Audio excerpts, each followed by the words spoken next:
Hi guys, Paul Pluta on the Paul Pluta channel. Today we're doing paid reviews. Back in the saddle indeed. So let's jump straight in and get these paid reviews done. And the first one is for Tom. Tom, thank you, Tom. Hi Archie, I watched some of your videos about marriage and divorce. I hope, very sobering, I hope I didn't come across as too arrogant in my request for advice yesterday. The business I've been in for 25 years has kicked my butt many times. 3 years ago, my wife and I were just about ready to close up shop, declare bankruptcy, and go and live in a mobile home on Social Security. Very painful.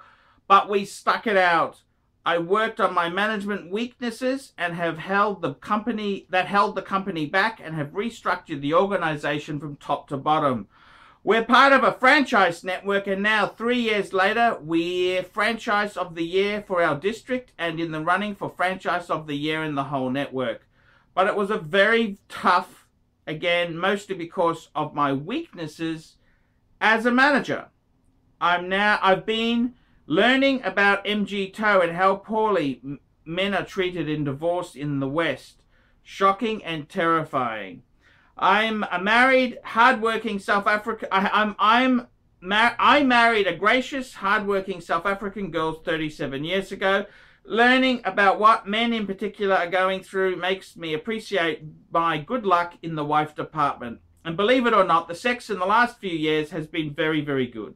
So the feeling can come back, but it's not inevitable that people decline until well into or beyond their 60s. Anyway, I've dealt with depression, anxiety, attacks, etc. Uncomfortable. I've used antidepressants during a couple of tough times when my brain chemistry was way out of whack, and that really helped. But to get off the antidepressants, I had to change my value systems, which was very materialistic. Now that I'm making money again, I'm enjoying the toys, but they don't define my whole self-worth like they used to. Another thing that's been very helpful was becoming a Christian. I've grown up going to church, but renounced it when I was 18. Now I'm quite faithful and devout. We attend church pretty much every week, go to Bible study, and read the Bible through every other year. It's been a big help. I call myself a Bible thumper. Not trying to proselytize, just wanted to give encouragement and let you more of my story. Regarding the subject of last email, building a watch collection, yes sirree. I'm not sure how many will be the right number. How many watches will be the right number? I want to wear all the watches fairly regularly, so there will be a stopping point. No point having a bunch of watches that sit in the safe.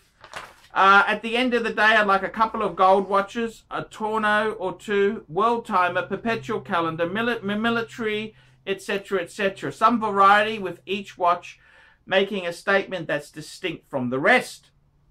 And for the most part, they need to be automatics. The only kind of hand winder would be something with few or no complications. If I had to wind and set it, I want the process to be quick and simple, or the watch will just sit.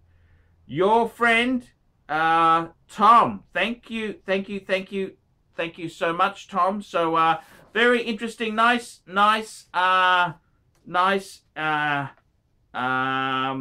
email from Tom. Very, very good to hear from you, Tom. I'm proud to have you as an ArchieLuxury fan there. So to answer your question regarding the subject of my last email, building a watch collection. I'm not sure the right number. Yes. I agree with you. Sometimes less is more. Look, Tom, I got to give you the advice, okay? You've got a lot of good choices there to go for, but to be honest with you, Tom, I actually love my manual winds. My manual winds is like the Omega Speedmaster Man on the Moon. I love this watch because it's got no date. Just basically set the time, wind, and off you go. Wind and wear. That's it. Wind and wear. So that is a great, great piece there. How many would I recommend you to get there? Look, I reckon a good man like yourself, I reckon a good number would be 4 or 5. I reckon that's kind of the best number. Remember, if you got less than 3, it ain't a collection. It's got to be over 3. A couple of ideas there that come to mind there. Gold watches, well, I mean, look, it depends what sort of budget you've got. The ultimate world timer would be a Patek Philippe. Patek Philippe, that's one of the greatest world timers of all. You get that in a precious metal. Ooh, I've got one. Very, very cool wristwatch. A perpetual calendar. Ike's getting very expensive. Maybe an annual would be good enough. I think annual probably be more than sufficient for most people there.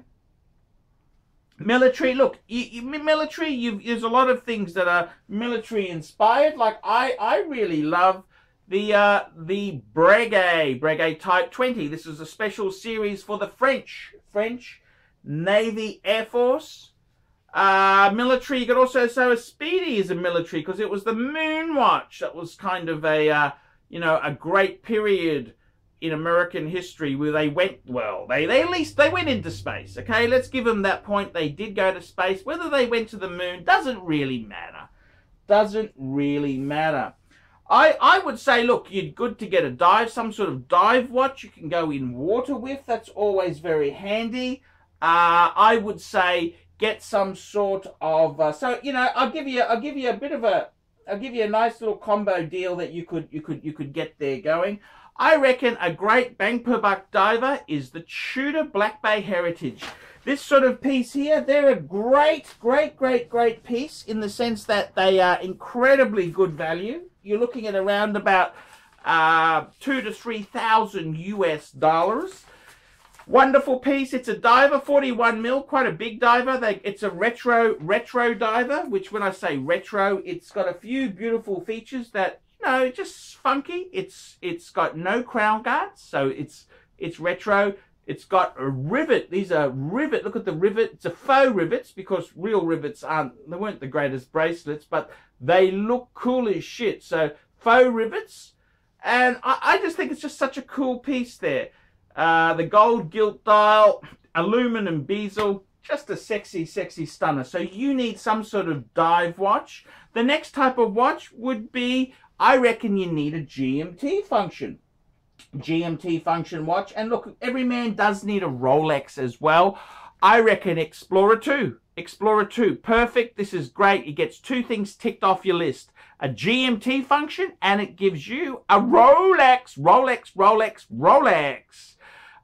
can get these $5,000 to $6,000 on the pre-owned market because this is a 40 mil. The new size is 42, which may be a little bit big.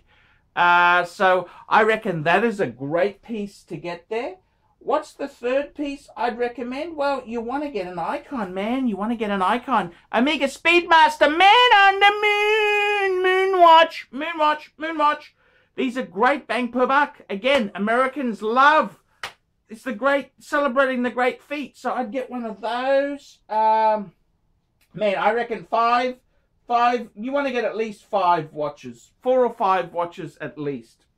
And, hey, there's nothing finer than a wristwatch on just a nice, cool quality on the wrist. That's what you want to do. You want to have something cool, quality, and just cool, man. Come on, work with me, not against me. That's what I'd be doing. I would be getting a nice 4 or 5 piece collection. Precious metal, you know, steel is actually quite good. Steel is quite good. And I'd be adding some favorites. Throw some delights in there. Like, look, I've thrown in a Zenith, El Primero, Chronomaster. Look at that. Just an iconic, just a beautiful piece of horology there. So that's how I'd try and build a collection myself. 4 or 5 good quality pieces. And that is what you want, man. That is exactly what you want. 4 or 5 quality pieces, and man, life will just get so damn good. Life will be great. Everything will be great. It'll be wonderful. So, please, I wish you well. Thank you so much for writing to me, Tom. And, hey, if, get what makes you happy. That is the most important thing. So there we go. I'm Paul Pluta. Tell me what you guys think of that.